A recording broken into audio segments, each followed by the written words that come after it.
All right, welcome everyone to the June 17th board meeting of the Butler County Veteran Services Board of Commissioners. If I could have a roll call, please. Commissioner Jones. Here. Commissioner Callahan. Here. Commissioner Applegate. Here. Commissioner Robinette. Here. Commissioner Rosenbaum. Here. We also have present our executive director, Mike Farmer, and executive assistant, Lisa Meese.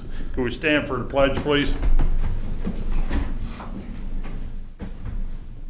I pledge allegiance to the flag of the United States of America and to the republic for which it stands, one nation, under God, indivisible, with liberty and justice for all. Thank you. Hey, first up, I need a motion for today's agenda. I move to approve the agenda for June 17th, 2026. I second that motion. I have a motion and a second. Any discussion? Lisa, please. Commissioner Rosenbaum. Yes. Commissioner Robinette. Yes. Commissioner Applegate. Yes. Commissioner Callahan. Yes. Commissioner Jones. Yes. And next up, we need to approve last month's meeting minutes. I move to approve the board meeting minutes from May 20th, 2026. I second that motion. I have a motion and a second. Any further discussion? Lisa, please. Commissioner Rosenbaum. Yes. Commissioner Robinette. Yes. Commissioner Applegate. Yes. Commissioner Callahan. Yes. Commissioner Jones. Yes. All right, next is a Suicide Prevention Committee report. Mark? Progress continues on suicide prevention initiatives and community outreach efforts throughout 2026. Last month's QPR, which stands for Question, Persuade, and Refer training, was held at Envision Partnerships and went well with approximately 10 individuals in attendance. The training provided participants with education on the warning signs and contributing factors associated with suicide, common myths and facts surrounding suicide prevention, and available local crisis resources. A virtual CALM training, which stands for Counseling on Access to Lethal Means training, was also held on Tuesday, June the 9th, 2026. In addition to suicide prevention education, participants learn how temporarily reducing access to lethal means, particularly firearms, can help prevent suicide and save lives during periods of crisis. Additionally, a free VA SAVE training, which stands for Signs, Ask, Validate, and Encourage, will be conducted on Thursday, July 16th, 2026, from 6 p.m. to 7:30 p.m. at the Butler County Mental Health and Addiction Recovery Services Board. This training is specifically designed to address veteran suicide prevention and equip attendees with tools to recognize risk and appropriately respond to veterans in crisis. The training is open to all adults, and registration is available by calling 513-284-0912. At this time, Butler County lost 3 veterans to suicide in 2026. While this remains below the number reported during the same period in 2025, the increase reinforces the importance of continued prevention training, public awareness, partner coordination, and outreach to veterans who may not be connected to VA care or local support services. And that's my report, President. Thank you. All right, next up is the Veteran Memorial Committee report. I'll just do a real quick on it. Obviously, a lot of the things are already complete now, the sprinkler system, the signage and everything. But one thing we still are trying to find is someone or some place that we can get the cannon refurbished. That would include sandblasting or some way getting the old paint off, repainting it to the sand camouflage. It has to stay the same color as it is. And then if someone is aware of a place, I think when we air these tires up, they're so dry rotted, they'll probably burst. Place that has at least similar type tires that could be put on the Cannon. For the most part, that's what we've got left to accomplish to complete it was 4 phases, Mike? Correct. Four phases of the rededication of the Butler County Veteran Memorial. If you haven't been there, you don't realize what you're missing out on. All right, next up will be Ken with the Veteran Appreciation Day Committee report. Planning of the Veterans Appreciation Day for 2026, it remains on schedule. The event will take place Saturday, August 22nd from 12 to 6 p.m. at Markham Park in conjunction with Hamilpalooza Community Event, which is in downtown Hamilton. Since the last report, the commission staff have met with the Greater Hamilton Chamber of Commerce and the other planning partners to continue finalizing the overall structure of the event program. The entertainment schedule is beginning to take shape with Don't Tell Steve and Leadfoot scheduled to perform. The entertainment sponsorships have been secured through the American Legion Post 138 and AMVETS Post 1983. In recognition of America's 250th anniversary, the Commission continues to accept veterans' photographs from all eras for inclusion in Salute to the Veteran 250 photo wall.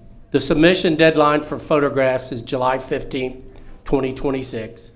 Molson Coors is currently working on the frame for the photo wall display, which will serve as one of the central recognition pieces for the event.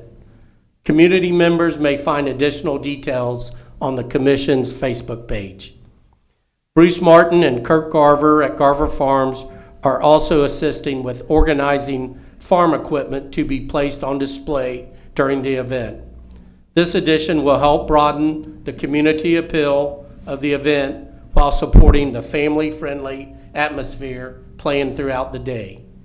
In addition to activities associated with Hamilpalooza, the Butler County Veteran Service Commission will again provide free family-focused entertainment and activities throughout the event.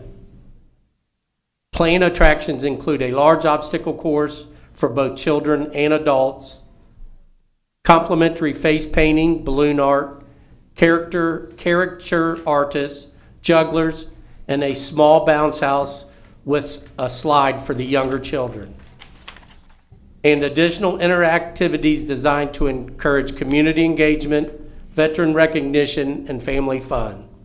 To commemorate America's 250th anniversary, free commemorative t-shirts will be distributed to the first 300 veterans in attendance. The commission will also host an agency outreach tent where attendees can meet commissioners and staff, learn more about the services available through the commission, and receive information regarding upcoming programs and events. Mr. President, that is my report for the Veterans Appreciation Day. I have a, excuse me, I have a question. The finance officer at the AMVETS wanted to know when, where, and who to with the check. The check should be made out to the Hamilton community, or the Hamilton Chamber of Commerce. Is that correct, Mike? I think they've been asking for the AMVETS to contact them for 3 months How have they been trying to ask? through the commander. Okay. I will take care of that. And I think they'll invoice them for the check. I think that's what they did for the American Legion. Okay. I will take care of making sure that the AMVETS is aware of what they are not doing and will do. All right, next up, I'm sorry, I almost skipped. Next up is our Executive Director report. Good morning, Commissioners. I have 4 primary updates for you this morning. Going to talk a little bit about the legislative activity going on both here in the state of Ohio and federally, as well as a little bit higher level of suicide prevention in the OSFR. that we're a part of with our team, the dental program, and then kind of an overview or snapshot of where we are in our hiring process for the position of service officer. So starting out with legislative and government affairs, at the federal level, I would hope that you've all seen the news now that lawmakers introduced H.R. 9237, that's Take Care of America's Veterans Act, on June the 10th. This is a huge legislative package in terms of size.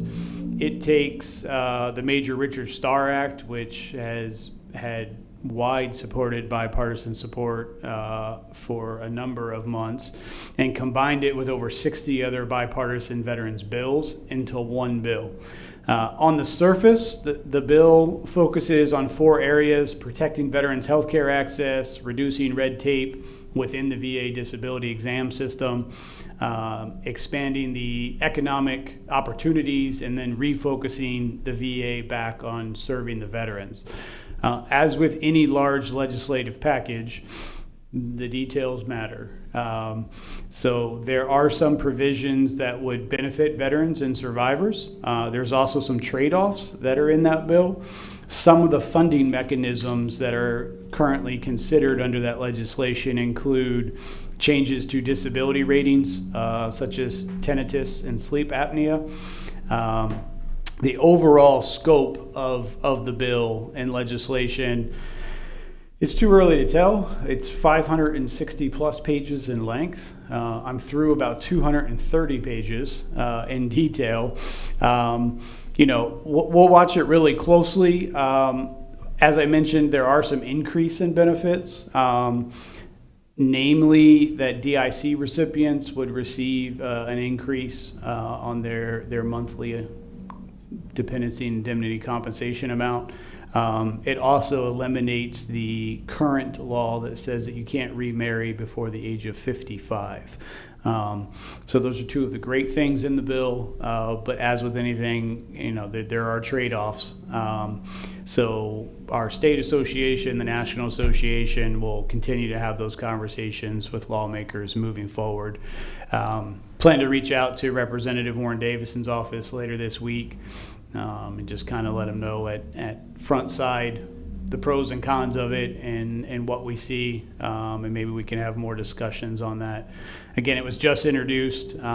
It's certainly created a wake since its introduction on June 10th, and we'll continue to monitor it. At the state level, Representative Brennan has introduced House Bill 961 on June the 8th, following a withdrawal of House Bill 886.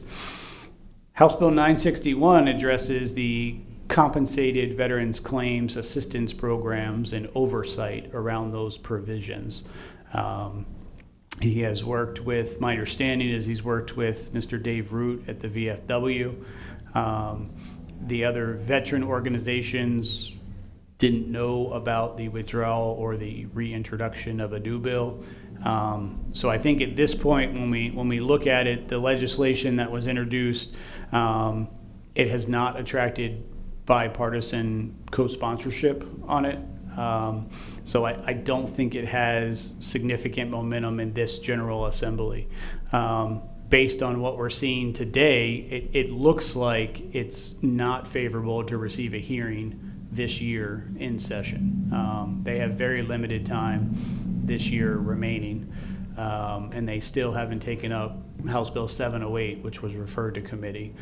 So to think that they were going to have enough hearings to hear either one is probably just froze the market essentially for this legislative session. A new session will begin in January. Bills would have to be reintroduced, referred back to committee, and start all over again. So I'll continue to monitor it. I'll give you updates as they become available, but that's really where we're at on the legislation side. When it comes to suicide prevention, Commissioner Applegate gave you a pretty in-depth report. I will say that our most recent occurred this past Sunday in the Westchester area. a very young service member. We do have the OSFR, or the Overdose Suicide Fatality Review Veterans Coordinator, who continues to compile records, gather available information, conduct those in-depth reviews of each case. She is currently in that process with the surviving spouse of the first case. Again, one just occurred Sunday and the other one was last Sunday. So she's reaching out to those next of kin and family members and friends as well. So it'll take a little bit to get on track. While one veteran is too many, when we talk about veteran suicide, we are tracking significantly below where we were at this time last year. Which we had 8 at this time last year. So we're, it would be greater than a 50% reduction. So there's a lot of work to be done, and I think we, at the commission and the board, supports that we're all in this together, and we're committed to the reduction and ending of veteran suicide, and we'll keep identifying different outreach opportunities, preventions, and have those trainings, interventions. If there's someone we can partner with specifically to mental health, certainly willing to meet with them. Commissioner, your dental program, we haven't spoken about it in a couple of months, but I wanted to give you an outline of where we are right now, because the program really continues to exceed expectations. Halfway through the year, we have issued, this is as of yesterday, 159 basic dental vouchers and 99 comprehensive dental vouchers. If you recall back from your earlier numbers, all of last year you issued 42 dental vouchers. So you have almost done a 400% increase in half of the year with the program. The vouchers represent total, everything, about $199,642 in committed services. And we have already well exceeded the contracted amount of $125,000 annually. So I think perhaps the most significant takeaway when we look at the dental vouchers is that 62% of your veterans participating, they require care beyond that basic examination and cleaning, which kind of confirms what many of us had probably suspected all along, and when the program was first launched, in that there's a substantial amount of unmet dental needs within the veteran population. We know from data there's a huge gap there with the Department of Veterans Affairs and who's eligible for dental benefits. And then when you combine that with the general population of any given county or area, it's going to exponentially increase. So as we enter the fourth quarter of this year, the staff will be bringing forward a contract modification to you that it will better align with our actual utilization and demand. I think it's still too early to guess those numbers. We could do the work now, and we would probably redo it again sometime in September, October, November to figure out where we were going to be at by the end of the year. So we'll hold off on that until we've got some concrete numbers. We've certainly got the funds. We just need to put it in the right account and modify the contract. Primary Health Solutions is very happy with the arrangement. They're very timely in their appointments. We generally see about 48 hours. About 48 hours, and they have the veteran in the chair.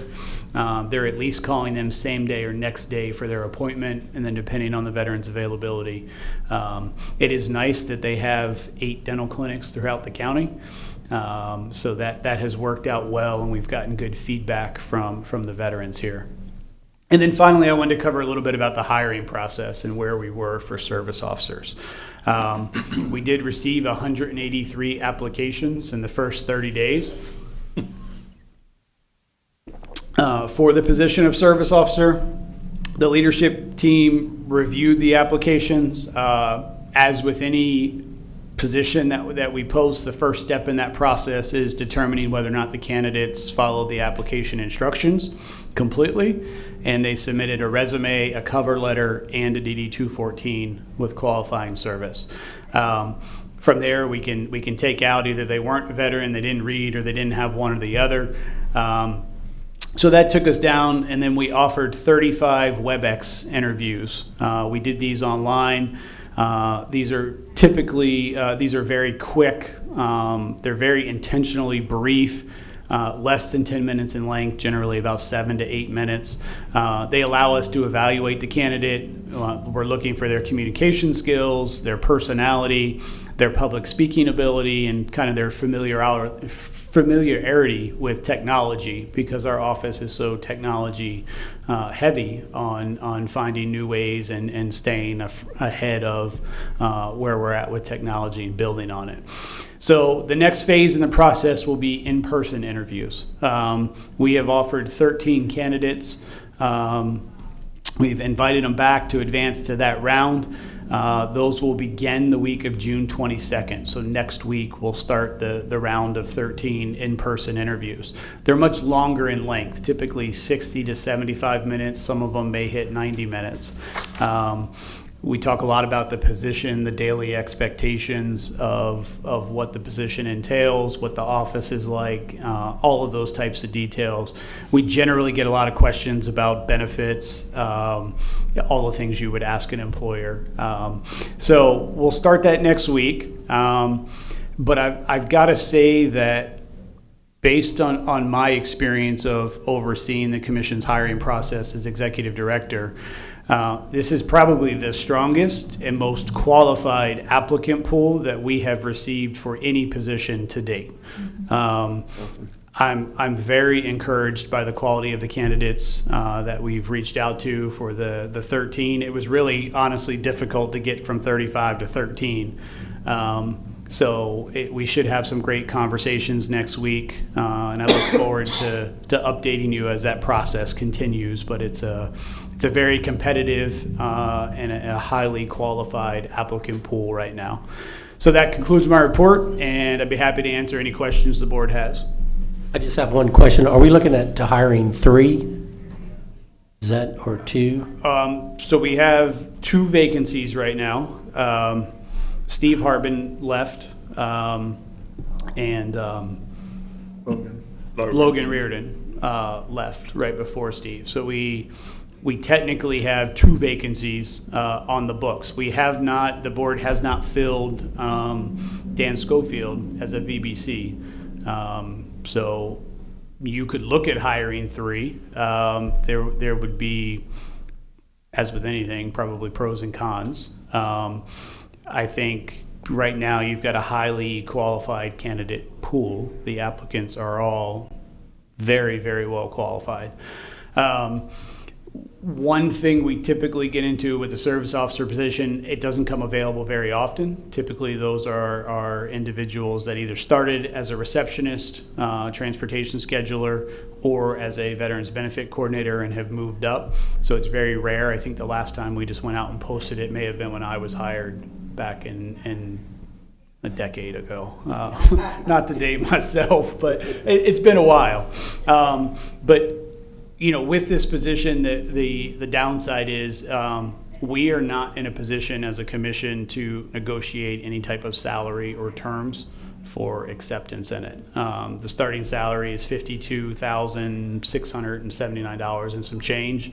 There is a 5% increase when they move from Service Officer 1 to Service Officer 2. That's typically about 12 to 18 months into their training. Once they could take a full calendar and we're confident that they can handle a variety of, you know, not just service connection claims, but pension, burial benefits, healthcare, education, and they kind of got their feet under them and they can take a full calendar, is when we typically do that 5% shift. There is about an $11,000 pay difference between VBC, the Veterans Benefit Coordinator, and the Service Officer due to the level of responsibility and the workload. You certainly could hire 3. That I think the board would need to vote on that today if you wanted to hire 3 and not 2. We have money in the personnel account and that line item. That wouldn't be an issue. And your payroll, you know, when you consider that we haven't backfilled the VBC role, so that kind of offsets some, your payroll overall every 2 weeks would increase about $5,000 if you hired 3 instead of 2, from where it is right now. So Monday's payroll was about 27,000. It would go up to about 33,000 if you had 3. It would go up to about 31,000 if you had 2. You know, I think my thought process on this is where are the, you know, if we have such a great candidate pool and we stick with only 2, and then we need a 3rd later on, where is that candidate pool at? They're not gonna wait on us to have another opening. They obviously are gonna find, either stay where they're at or find another position somewhere else. Any of us that's been here for a while know not everybody makes it through the program. So taking 3 now would save us from searching again, I feel anyway. You know, I would be in favor of hiring 3. I don't think the cost offsets the benefit that we could end up with, even if all 3 make it through the program. That's great. Somewhere along the line, we're going to get space and move somewhere that we can set up, and that's what we need in order to have quicker turnarounds on appointments, is additional service officers. And there's a guy that just volunteered for extra duty. But I think, I don't know how the rest of you are thinking. I'm guessing based off of Ken bringing it up, he's kind of looking towards doing it. I'm thinking we should, if nothing else, vote on it today. And if you don't think so, then you know how you have to vote. I'm all for it. I think it's a good step, provided we have the space to put them. So they can that add- is probably the biggest. I said there's pros and cons. Right now you have 2 empty offices because Steve Harbin left and Logan Reardon left. The 3rd would have to rotate from that 1 cubicle. Now, something to keep in mind is a service officer probably would not take appointments on their own. If they're exceptional at the job, maybe 6 to 7 month mark. So that wouldn't be a problem probably through the end of the year. As Commissioner Jones mentioned, I think ideally we still need to come back to the space issue that we started 5 years ago. And that's on the agenda for July, maybe August, to have those discussions. You think there's any issues with handling 3 folks all at once in training? Sure. I mean, that puts a burden on Matt and some other folks. It is a large task to train 3. I know he does a lot of individual discussion with. Essentially, they would sit with Matt. At 2, we would have 1 also sit with probably Apt or Tian, or rotate between the 2. And Daniel Anderson potentially now has several years under his belt. At 3, we would probably look at rotating. I mean, there's a lot of functions. So as I always tell the staff, as you go up in pay grade, you've got to know the pay grades below you. Right. So a service officer is higher than a veteran benefit coordinator, so they need to know how to take financial applications, homeless applications, schedule transportation, schedule an appointment, answer the main calls coming in. So I guess to answer your question in a long way, there's a lot of things that they could be trained on, not just service work, while we rotated them through. I mean, I think we need to enhance the number of folks we have servicing our veterans in the county, but at the same time, I don't want to overload us to the point where we can't properly do that. Yeah, that's But you know better than I do what goes on a day-to-day. I think basis, it's, so. I think it's a coin toss. One of the things that I heard Commissioner Jones mention was where are the applicants in, say, 3 months, 5 months? You always have that risk, you know. Chances are that A, they're not around, but B, as a classified position, we would be reposting it and putting back in the 80-plus man hours to post a position and interview and screen applicants and start from square one. Whatever the board wishes to do, the office will support No doubt, Mark's got a good point. It does put a strain on the people we already have, especially Matt as the leader of the service officers, but I'm not a service officer. The only thing I ever did was took the training in Columbus, so trust me, I know they have a lot, but I know there's a lot that or in my mind, I think there's a lot that they could do sitting with the other service officers while Matt's concentrating on something that's more Matt-driven, because it equates to how we run things, but they would at least get to see the process that the other service officers are doing. The other thing is the conference room. Hamilton's been nice enough to let us use this now. Are we using the conference room very often? It could be used. The vet center uses it regularly, and we have meetings with vendors in there. Yeah, I forgot. Yeah. But again, they wouldn't. No one would be taking appointments within the first 6 months. Yeah.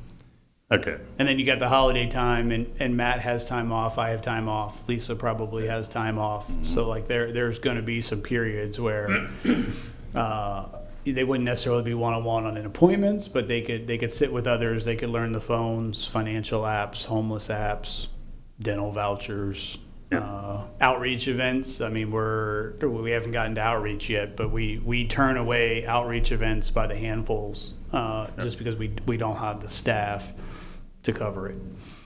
I mean, we could even use where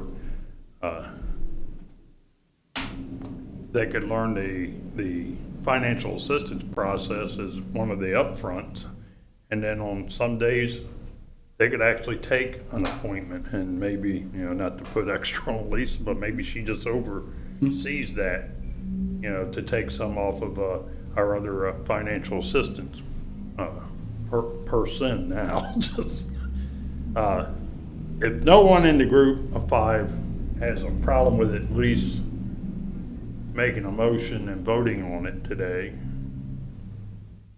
I say you make your motion, Ken. Yeah. Just listening to the discussion, I think there is going to be some short-term pain with training and having the office space correctly set up. But I think in the long term, I think it will be a gain for the veterans of the county and also the staff as a whole. I think it would really benefit. And I would like to make a motion to hire 3 full-time employees as opposed to the 2 that we originally had decided to hire. I second that motion. They have a motion and a second. Can you, point of order, Yes, can sir. you clarify full-time employees to the position? 2 service officers, or 3 full-time service officers, I'm sorry. I just want to make sure we're Yes. clear for the record, what you're telling me to hire. That amendment. Yeah, so we've got a motion and a second. We've got a motion and a second for the amendment. Any further discussion? Lisa, please. Commissioner Rosenbaum. Yes. Commissioner Robinette. Yes. Commissioner Applegate. Yes. Commissioner Callahan. Yes. Commissioner Jones. Yes. Thank you. Okay. Has anybody else got anything else for Mike as far as what he discussed in his executive director's comments? No? All righty, then we'll move on. First thing up is our bill payments and operational expenses. When I reviewed them, I saw nothing out of the ordinary other than it looks like we got a very cheap training for all of our people to go to where we had to send them, and based off of where they're going. So has anybody got any questions, concerns about the expenses for the month of June? It's a little higher because Spectrum invoices were not being sent to us. They had some changeover there, so we actually got 7 invoices at one time. So in other words, we got the whole year to date at one time. They're all on a 30-day expense. So Have they rectified that as far as getting a monthly bill now? Yeah, we just got them this week at some point for the month of May. Nobody else? If I could get a motion. I move to approve the listed bills for May 1st, 2026 to May 31st of 2026. I second that motion. I have a motion and a second. Any discussion? Lisa, please. Commissioner Rosenbaum, Yes. Commissioner Robinette, Yes. Commissioner Applegate, Yes. Commissioner Callahan, Yes. Commissioner Jones. Yes. Next up is the budget analysis. If you look at everything, we're on pretty good track for what we said we were going to spend, other than if you look at the dental program, where it's a little lopsided, but we'll make the corrections needed when the time comes.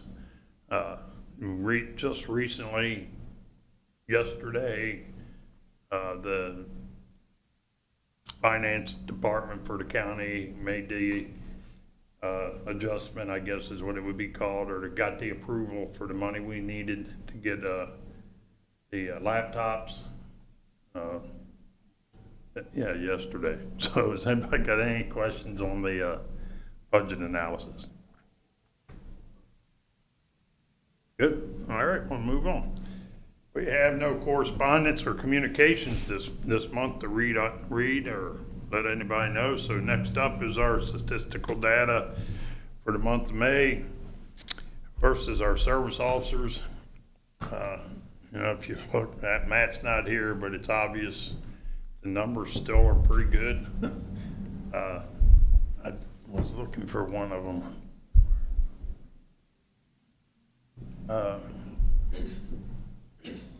I don't see what Which one were you? So overall, we dropped slightly. Service officers were out for a week in May due to national conference. So our DIC and non-service connected pensions, death pensions for survivors, that dropped significantly from 17 to 9. Intent to files dropped down slightly by about 30, and then your service-connected claims dropped by about 19 overall. To be expected, you've got staff out of the office, outreach events, mandatory training to maintain accreditations. So the numbers are, while it's the lowest month we've had this year, it certainly is not reflective of a slow pace or not having work completed. The one I wanted to bring up was the Board of Veteran Appeals. That's the second highest for the year. We had the 1 Yes. month of 5, and then this one's at 3. I mean, it's good to see that we're getting those. Okay, anybody got anything you want to ask about it? Okay, next up is financial assistance totals. Obviously, housing and food are the two tops. They always are. I saw nothing out of the ordinary. I mean, the one thing that comes to mind to me, though, I can't even remember the last time we had an appeal. Are we just not having denials? Everybody's getting what they're supposed to get to our service, our financial assistance? We haven't had a denial in probably 4 months, 5 months. We just recently had a couple. Yeah. Do we? But then the last week we have. Oh, really?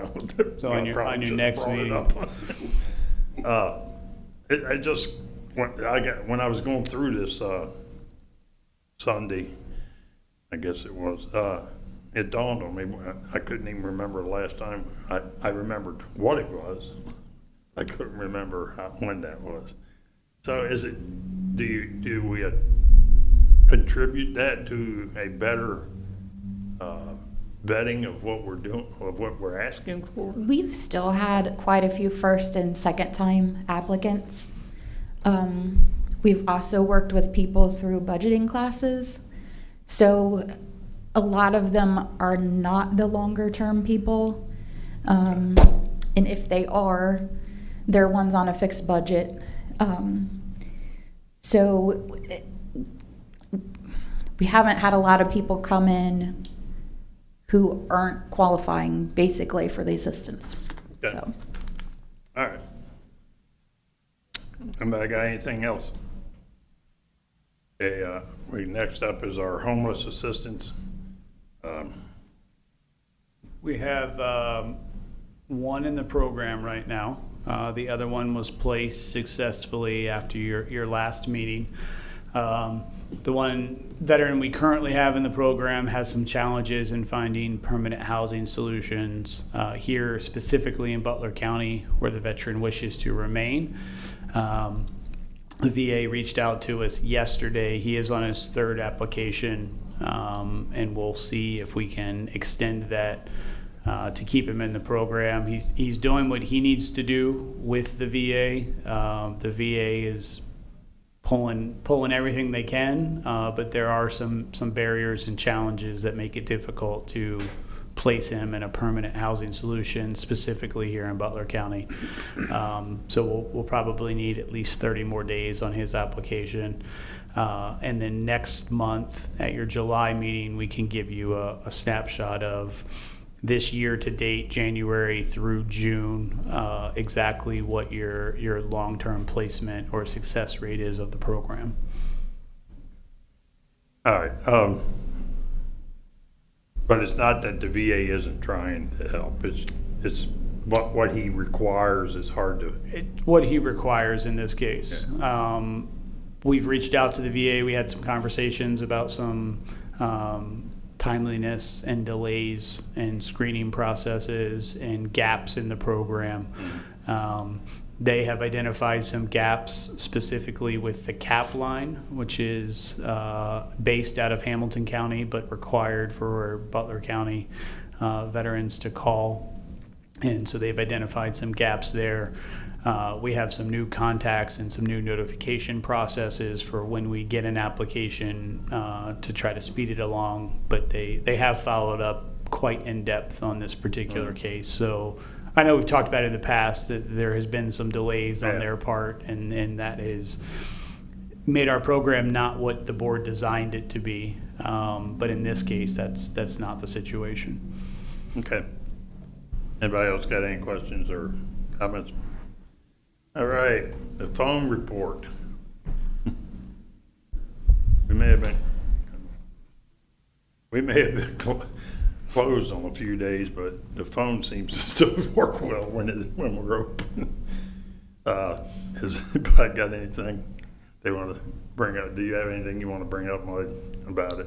No, everything's within the normal benchmarks that the commission has set forth for call times and volume and who's taking what calls and in what order. Your volume is about the same as it's been March, April, May. We're all within 20 or 30 calls of each other. We saw a dip in February, not unusual with the weather. And then we'll see a spike here this summer as outreach happens. Yep. As always, I can't believe anybody could answer that many phone calls, but anybody got anything they want to? All right, next up is veteran transportation. It's almost, it's a teeny bit below what it was last month, but not by much. But the pie chart seems to stay pretty close as far as where we're taking people. How the appointments are, the locations of where the appointments are has relatively stayed the same. Your total number of veterans using the program has more than doubled in the last 12 months. You were only averaging a little over 30, somewhere between 30 and 35. You're currently at 87 veterans in the last month used the program. The number that the board has asked for us to highlight in the past is how many veterans are using it to come see us for one of their benefits. 4 veterans in the last 30 days used it to come directly to our office. And then we had 3 that needed it to get the dental care that they needed. 2 went to the Fairfield location, 1 went to the Hamilton Bever location on 2nd Street. That's good that the word's getting out that we're doing that for those 2. 'Cause, I mean, we added those in just, 6 months ago at the most? I think it was 2 or 3 months ago. Okay, I thought you were going to tell me I lost 3 years again. Okay. Anybody got any questions? All right, June, July outreach. When you're looking at it, you know, normally this time of year it would be a little bit bigger, but obviously we've had to tone down what we commit to while we're shorthanded. So some of it's not on there. One is the veteran breakfast on here. I didn't see it when I looked at it. Well, they don't occur, so they've confirmed the dates after your packets.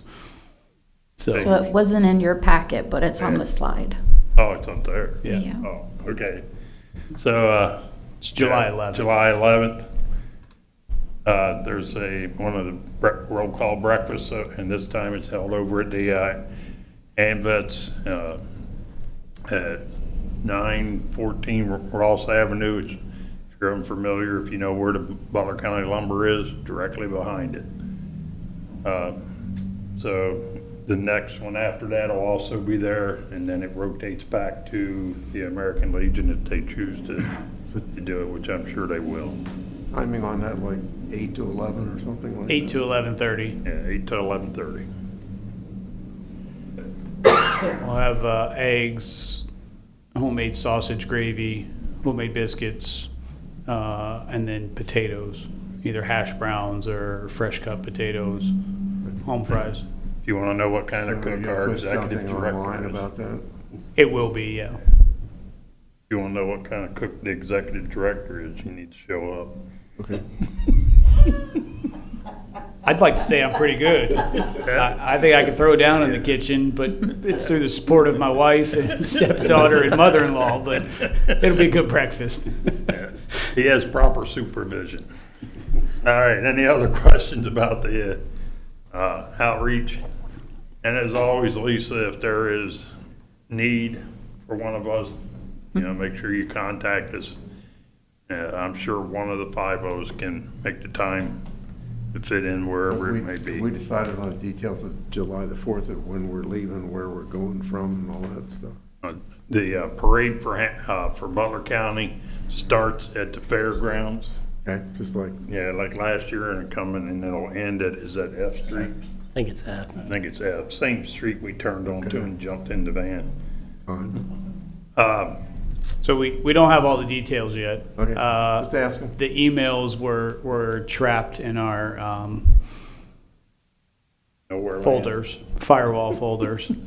So we got it yesterday to register, but they haven't confirmed the details. So we know we're doing it. Typically, the lineup is somewhere around 9:30 in the morning. Parade kicks off, and it lasts about an hour. It goes from the fairgrounds over down Main Street, down High Street, across the river, and ends there by the Up several blocks from ice there. cream, which is now Aglamise Okay, is that where it's ending? Brothers. So we'll hang a right there, and it ends, and then you take Park Avenue to get back. Yeah. So, well, we should have some details out. Hopefully Friday. That might be a little Yeah. optimistic. Good. You gonna be able to do it? Oh, yeah. I'll be there. You gonna be there? Yeah, as long as I'm vertical, I'll be there. Yep. Okay, so all 5 of us will be there to participate. All righty. Next up, we have no other questions on outreach. Next up is new business. Our executive director is gonna lead that. It's a pretty light day for you this month. Just 3 items for you to consider. The first item is 7A, to approve the homeless housing applications as adjudicated May the 1st through May 31st, 2026 by the executive director in the amount of $2,284. Item 7B is to approve and authorize the executive director to proceed with the purchase of 11 laptops and 11 docking stations in the amount of $30,974, retroactive to June 16th, 2026. Commissioners, this is the budget transfer that Commissioner Jones mentioned that occurred yesterday at the Board of County Commissioners meeting. We have 11 laptops that are at the 5-year replacement mark. They go out of warranty with Dell at the 5-year mark, and they're due to be replaced. So this is a normal operation. We just didn't have it. It's got to be in the right line item of the budget. So we had to go through finance to get it to the right account.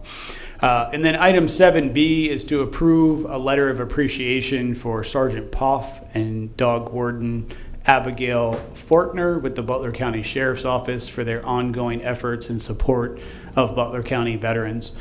Commissioners, you may recall several years ago now, we had an issue with a veteran who was in crisis, and his barrier to being willing to accept help was that of he had a dog at home. We had no way to place it. I mean, we were at 1 a.m. trying to figure out what to do with a pup. And so after that event, we contacted Sheriff Jones, who placed us in contact with Sergeant Poff, who rewrote some of their guidelines and their SOPs for how to react when they get a phone call from us for either a veteran in a mental health crisis or otherwise. Last month, we did have a veteran in veteran treatment court who ran into an issue. It also involved a dog. And between Sergeant Poff and Deputy Dog Warden Abigail Fortner, that issue was resolved within probably less than 75 minutes of me leaving the Middletown Municipal Court. Incredible. I was about halfway back to the office to take care of it when the phone rang and said, "No, go right there. We're doing it now." So we were able to place the dog and then eventually reunite the dog with family. But their ongoing efforts to support veterans. Sergeant Poff is heavily involved in Veterans Appreciation Day, Hamapalooza, and getting those resources out. So I think it would go a long way if the board would support the letter of appreciation to send over to the Sheriff's Department. I read through both of them. Very well written, and I have no problem signing it. I think we ought You to got it. sign off. So we're gonna we're gonna do it electronic, or you got paper for us to sign? Carrie Deschler will have them here for you to sign when we Okay. conclude today. All righty. All right, can I get a motion? I move to approve the new business as presented. I second that motion. A motion and a second. Any further discussion? Any deletions of either one of the A through C? Lisa, please. Commissioner Rosenbaum, Yes. Commissioner Robinette, Yes. Commissioner Applegate, Yes. Commissioner Callahan, Yes. Commissioner Jones. Yes. At this time, our guest would have 3 minutes to speak if you would like. Yeah, You would? I sure would. Well, let us know who you are. You get 3 minutes. Come on up to the mic Well, it there. ain't even gonna take me 3 minutes. I'm a fast talker. All right. If you step right up there and state your name and your address, and then you can begin. My name's Randall Chitwood. My address is 1107 Reservoir Street. And this is related to you, Mr. Jones, and also Mr. I forget your name. Farmer. Mr. Farmer? Mr. Farmer. New legislation just came up on retirees, and as far as drawing Social Security in conjunction with TRICARE Prime, and they're talking about chopping off benefits for retired people. I'm concerned. Do you happen to know the bill number? When you say it just came out, was it like yesterday? It came out last week. Okay. It just came out last week. They were sitting there saying that a lot of the claims, when you go to the hospital, your primary care, your primary insurance is Medicare, and your TRICARE for Life is second. So now that they're going to reduce the benefits on Medicare, it's going to affect a lot of retired people. Okay. I'm not familiar with the bill number off the top of my head, but I'll be glad to take a look when I get back in the office and do some research, and I can add that to the follow-up list that I have with Warren Davison. Okay? Okay. That's all I'm concerned about. I'll reach out to Representative Davison and his office, and we'll the first thing I got to do is find out what bill it is and pull it down and take a look at it and then tell them what problems that would create. Yeah, because they're sitting there saying, well, you know, if it ain't billed right to Medicare, you're gonna get disapproved, and then it falls back on the veterans to take up the slack, and it was like, Okay. So it was a bill that dealt with Medicare and TRICARE for life. yeah, for Right. retirees, yeah. I will take a look in the database as soon as we leave here, and then probably give me, Mr. Chitwood, if you can give me probably 48 to 72 hours to follow up with you. Sure. Well, let me see what it is, and then I'll follow up with you and let you know that I found it, and I'll take a look at it for you. I appreciate your time Okay. and help. You guys do a great job, by the way, just to let you know. We I really appreciate that. enjoy your breakfasts, but I look forward to the parades. Well, we and all hope to that see you thing. July 11th. All right, Thanks for sir. coming this morning. Thank you. Thanks for coming. I appreciate your information, especially where I'm retired military and have the same thing you're just talking about. Yes. And I need to look at a Facebook post a buddy of mine sent me, apparently a little closer, because he was complaining about something like what you're talking about. All right. So at this time, we're going to be going into executive session. So we're going to move into executive. So for those guests and our television people, we'll be going in the room back here for a few minutes. It will not take us long at all. We have one item, right, to discuss. Yep. So if I could have a motion to get us into executive. I move to enter executive session to discuss financial applications May 1st through May 31st, 2026, as adjudicated by the executive director. I second that motion. I have a motion and a second. Do I have any discussion? Lisa, please. Commissioner Rosenbaum, Yes. Commissioner Robinette, Yes. Commissioner Applegate, Yes. Commissioner Callahan, Yes. Commissioner Jones. Yes. All right, we'll be back in just a few minutes. We gotta go back here.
Good? Okay.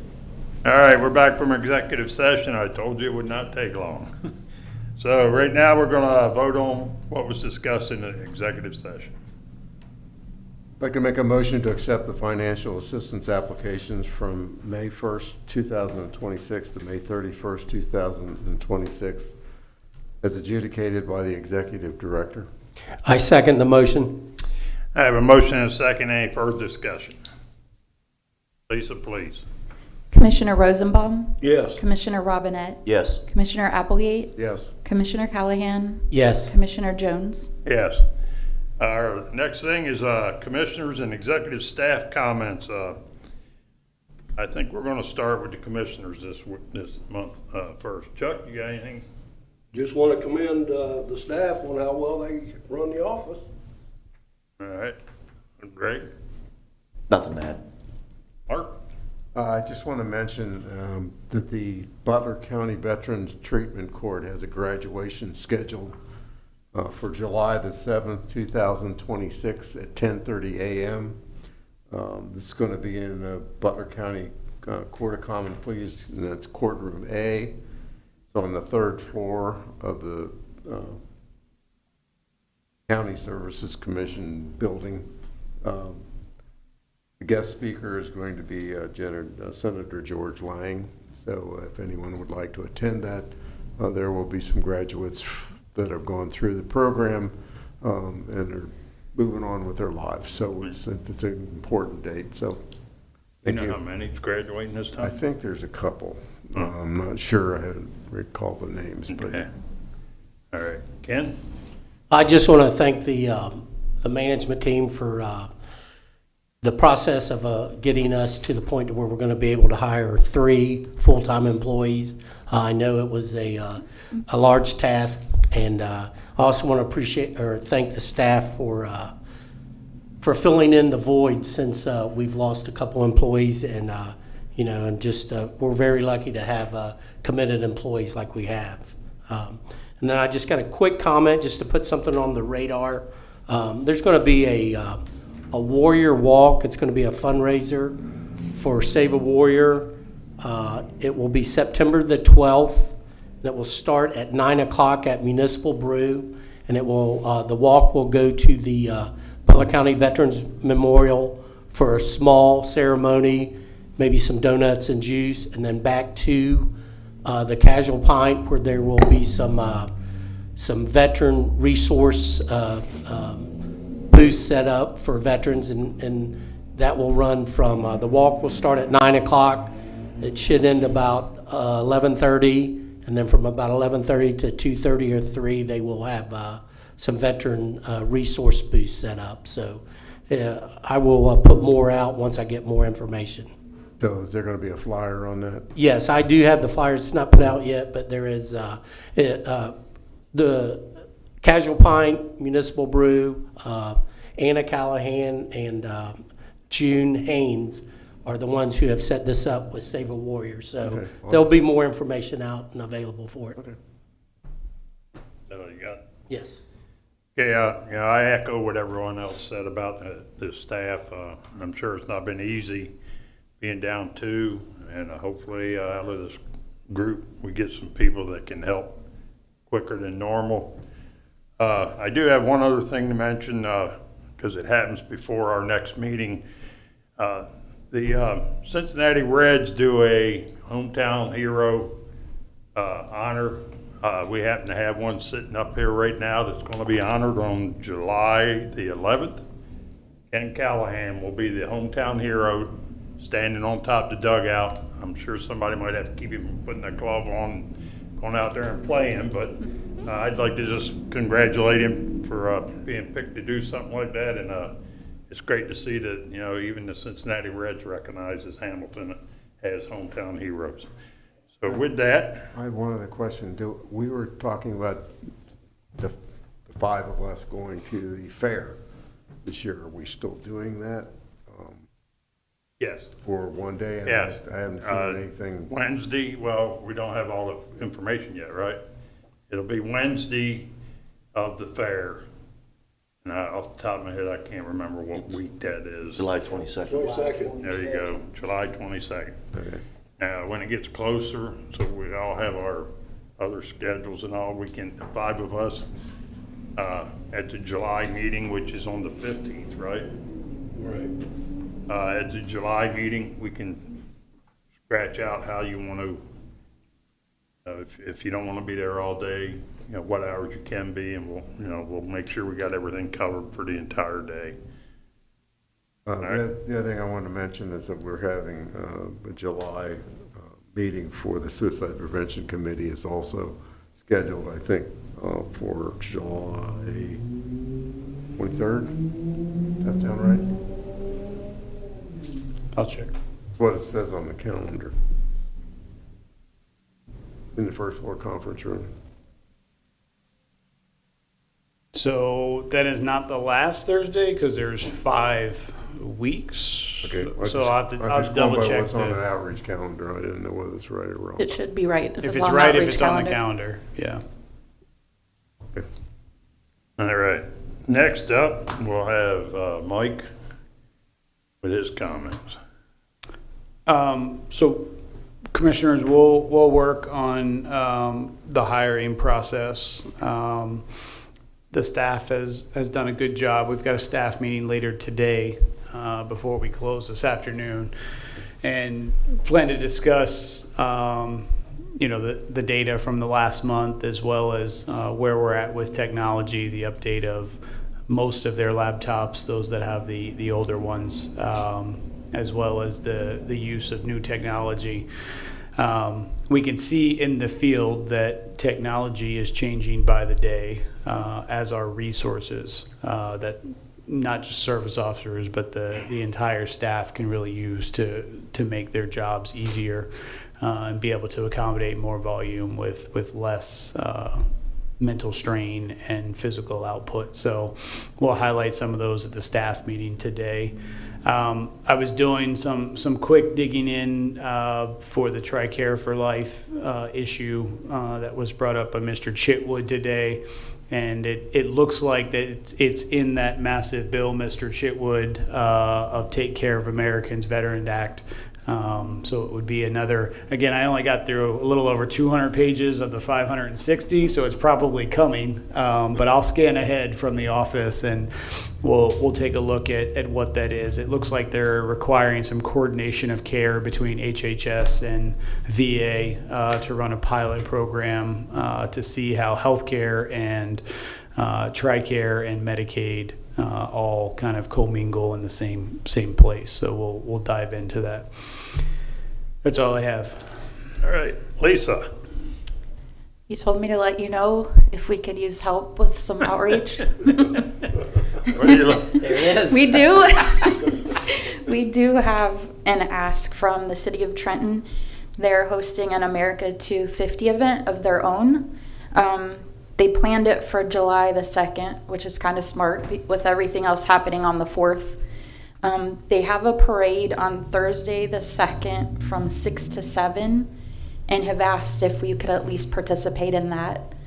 So I don't know if there might be somebody free to drive the van. 6 to 7 a.m. or p.m.? PM. PM. It's basically the parade is going into, I don't know if it's a field, but it's leading to a park where they're going to have vendors, activities, fundraisers for their memorial, music and fireworks that evening. Yeah. We could do any part we want or just drive in the parade. That park is probably the one you and I were at last year. Yeah. So if there is Okay. someone who could do that, let me All know right. and I'll reach back out. So, Yeah. I mean, I can definitely, That's a Thursday, it's a Thursday. Thursday, July the 2nd. At least I can. Okay. and I can Ken be said there. he could. I probably can if I know more details about it. Okay. Sounds good. I'll get them back out to you. I want to avoid somebody from the office. We can have one of the commissioners So we drive. just, they just want us to, Yeah, we're just gonna we've be in got the it. parade, is that all? Yeah, Yeah. that would be fine. They would be appreciative of that. We'll do the parade for 'em, yeah. Thank you. That's all I have. Thank Yeah, you. so we'll just need to know start In this, yeah. area and Yes, make sure we get the keys to this meeting. Yeah, all right. Yeah, we can pick it up during the daytime on Thursday. All righty, anything else? All right, our next scheduled meeting is Wednesday, July 15th, 2026 at 9:30 a.m. right here at 345 High Street where you're sitting at today at the City of Hamilton's chamber. At this time, can I get a motion to adjourn the meeting? I move that we adjourn the meeting for today. I second the motion. I have a motion and a second. This is an all in favor, say aye. Aye. Those opposed, same sign. Thank you all for joining us.